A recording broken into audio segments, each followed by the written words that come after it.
Good morning, coffee boys. Are you scouring your waiver wire looking for someone to save you from the fantasy depths of prison bottom bunkness? I need Don't extra forget sugar. the creamer. So we bring you a league winner, someone that's Keep that available on your creamer. waiver wire that can actually maybe get you some fantasy points and make you feel better about yourself. Let's talk about Zach Moss today, boys. Zach Moss, he was a third-round pick out of Utah. He went to the Buffalo Bills. A lot of people saw him. He'd be the thunder to the lightning that Devin Singletary was in Buffalo. And that situation just never really materialized. He averaged like 2 yards per carry, I think, his rookie year. It was not good, and the usage was sparing. He went into the doghouse. But then last year, a lot of people didn't realize this when Jonathan Taylor was banged up at the end of the year. The Bills traded away fan favorite in Nyheim Hines for Zach Moss. Track star. Yeah, that was a lot of people were like, what? Because Hines has been so good, like sparingly as a back for the Colts. And Zach Moss came in on 77 carries and averaged 4.8 yards per carry. And then we didn't hear anything about him all offseason because he fractured his arm. And then he came back after missing week 1.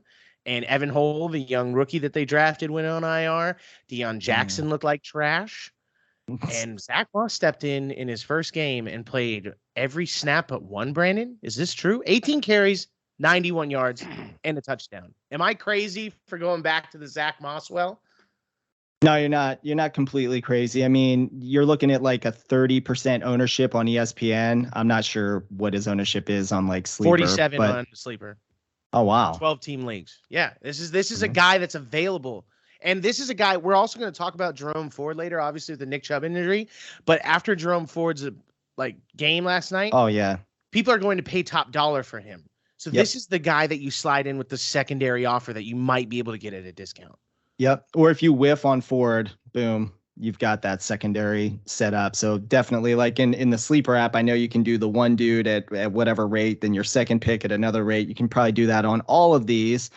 So if you're playing with Fab, for example, like we do in our leagues, do not overspend. I don't know. What do you think, Nate? Is there a recommended value that you can come up with off the top of your head? Let's just say hypothetically, Zach Moss, huge risk. Jonathan Taylor decides to come back. What are you looking for in that regard for a potential stopgap guy?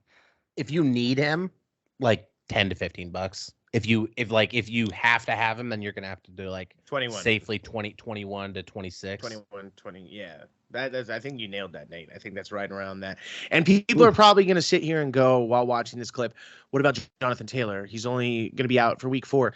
We have seen what these beefs between running backs and owners and running backs and management can go to. I mean, there's a laundry list now of what can go on for a full season.